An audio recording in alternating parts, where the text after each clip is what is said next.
আচ্ছা, এছাড়া আর একটা ট্রেট আমরা যেটা দেখতে পাচ্ছি, কারণ এই সেকেন্ড ওয়েভ মুভমেন্টটা একটু কমপ্লিকেটেড, তার কারণ this is the time when modernity was at its pick.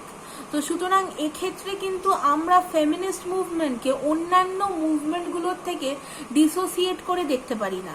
আমাদের দেখতে হবে যে at that point of time workers movement was also at its peak. মানে ক্যাপিটালিজম যেহেতু বিশাল বড় জায়গায় চলে গেছিল, পুঁজিবাদ যেহেতু বিশাল বড় হয়ে গেছিল, অর্থাৎ বিজনেস ওরিয়েন্টেড ইকোনমি যেহেতু প্রচণ্ডভাবে উঠেছিল, এবং এখন আমেরিকা ধসে পড়ছে করোনা ভাইরাসের জন্য, বাট সেই সময় কিন্তু আমেরিকা ওয়াজ দ্য রাইজিং পাওয়ার, এবং যার জন্যই কিন্তু মেজর মুভমেন্টসগুলো আমেরিকাতে হয়েছে। তো আমেরিকাতে কিন্তু প্রচণ্ডভাবে ওই মুনাফা সেন্ট্রিক, মানে মুনাফা কেন্দ্রিক একটা অর্থনীতি চলতো, এবং যার জন্য কিন্তু যারা ওয়ার্কার্স তারা প্রচণ্ডভাবে প্রবলেমে পড়তো, এবং ক্লাস বা শ্রেণীভিত্তিক বিভাজন, যেটা যে classes division in society was one of the another forms of stratification বা another forms of division and social inequality that use to be discussed by people who were concerned about the welfare of society. তো সুতরাং এইটা বোঝা গেল যে মহিলারা যে শুধুমাত্র পেট্রিয়ার্কির জন্য দমিত হচ্ছে সেটা কিন্তু নয়, কোথাও এটার সাথে কিন্তু একটা বাজার কেন্দ্রিক এবং মুনাফা কেন্দ্রিক অর্থনীতির যোগ আছে। কেন যোগ আছে? তার কারণ এই যে মেকআপগুলো মহিলারা ইউজ করছে সেটা আলটিমেটলি তো কিছু কোম্পানি তৈরি করে, এবং মহিলাদেরকে যদি বোঝানো যায় যে তুমি একটুখানি এরকম ভাবে, তোমার চোখটা খুব ছোট এবং তাই জন্য তুমি একটুখানি ওই হাইলাইটার, না হাইলাইটার তো ইউজ করা হয় না, ওই কিছু একটা ওই মাস্কারা ফাস্কারা ইউজ করো, এবং তোমার আইল্যাশেস একদম নেই তাই তুমি ফলস আইল্যাশেস ইউজ করো, তাহলে তোমাকে আরো বিউটিফুল দেখানো হবে। তাহলে এইভাবে যদি মহিলাদেরকে মানে গ্রুম করা যায়, তাহলে তারা কি করবে? তারা গিয়ে ওই আইল্যাশটা কিনবে, তারা গিয়ে এই জামাটা কিনবে, এই মেকআপটা কিনবে। আলটিমেটলি মুনাফাটা কার হবে? যে কোম্পানিগুলো আছে তাদের। তো অর্থনৈতিক যে পজিশনটা বা অর্থনৈতিক ব্যবস্থার সাথে কিন্তু সামাজিক পিতৃতন্ত্রের প্রচন্ড একটা কমিউনিকেশন দেখা গেল, একটা symbiotic relationship was discovered between capitalistic economy and patriarchal society, and so actually it was thought that ক্যাপিটালিজমকে যতক্ষণ না আমরা শেষ করতে পারবো ততক্ষণ কিন্তু পেট্রিয়ার্কি চলে যাবে, এবং পেট্রিয়ার্কি ক্যাপিটালিজম দুটো মিলে মিশে কিন্তু মহিলাদেরকে দমিত করছে। So this was another kind of a thought that was coming up. And এক্ষেত্রে আমরা যেটা দেখবো যে ফার্স্ট ওয়েভের থেকেই কিন্তু মার্কসিস্ট ফেমিনিস্ট থট এবং কি বলবো সোশ্যালিস্ট ফেমিনিস্ট থট ডমিনেট করেছে ফার্স্ট ওয়েভেও, এবং এক্ষেত্রে সেকেন্ড ওয়েভেও কিন্তু র্যাডিক্যাল ফেমিনিস্ট থটের সাথে কিন্তু Marxist and socialist feminist wave ভীষণভাবে ডমিনেন্ট ছিল, বিকজ পেট্রিয়ার্কির সাথে ক্যাপিটালিজমের যোগাযোগ প্রচণ্ডভাবে কিন্তু দেখা দিয়েছিল এবং আরও ভালোভাবে এক্সপ্লোর করা গিয়েছিল।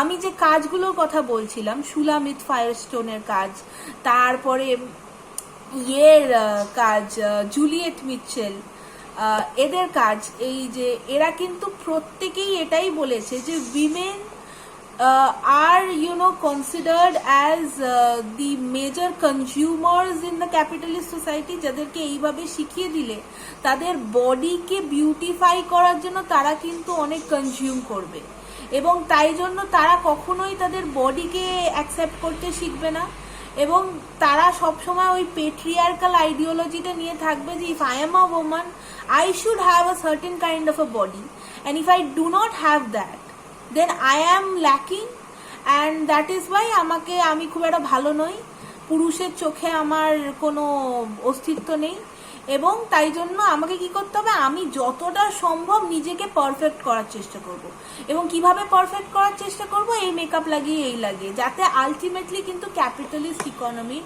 সব থেকে বেশি সব থেকে বেশি ধরনের বেনিফিট হয়। এবং এছাড়া এখান থেকে আর একটা জিনিসের উদ্ভব হয় যে এই জিনিসটা কেন হচ্ছে, পুরুষের চোখে নিজেকে সুন্দর কেন করতে হবে? পুরুষের চোখে নিজেকে কেন সুন্দর করতে হবে।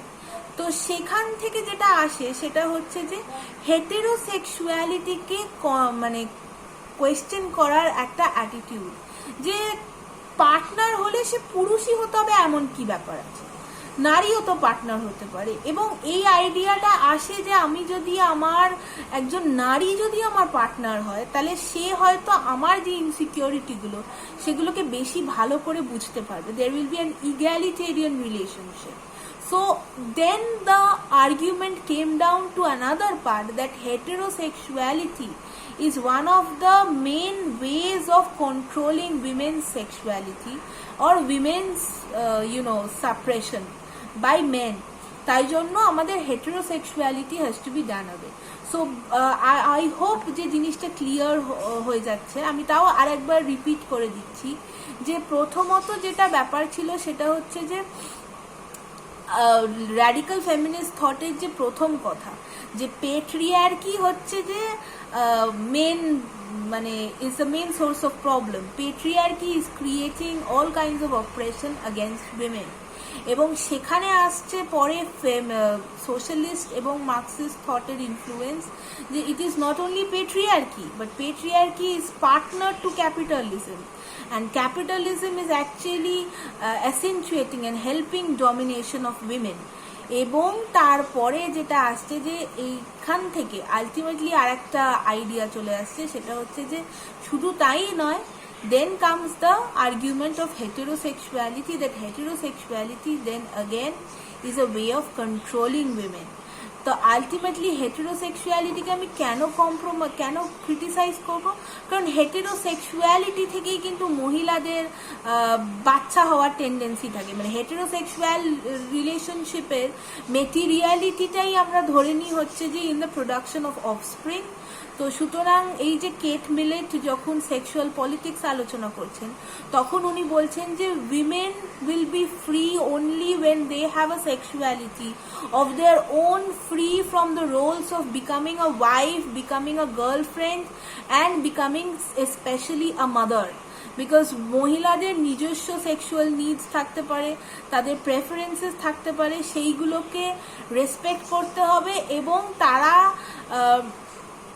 যে মানে তাদের যৌন চাহিদাগুলো যে মানে মাতৃত্ব সুলভ হতে হবে বা মাতৃত্ব লাভ করার জন্য কেন্দ্রিক হতে হবে এরকম কোনো ব্যাপার নেই। To accept women as an individual. যেটা খুব ইম্পর্টেন্ট মনে রাখা হচ্ছে, সেকেন্ড ওয়েভের সময় কিছু ইম্পর্টেন্ট এবং খুব ভেরি ভেরি ইন্টারেস্টিং কিছু স্লোগানস দেওয়া হতো। যেমন বলা হতো সিস্টারহুড ইজ ভেরি পাওয়ারফুল, যেটাকে বলা হয় রবিন মর্গান বলে একজন এডিট করেছিলেন ওই বইটা, যেটার নাম সিস্টারহুড ইজ পাওয়ারফুল ইন 1970। কারণ সেখানে বারবার বলা হচ্ছিল যে women have to come together and they have to fight collectively against this oppressive setup of patriarchy.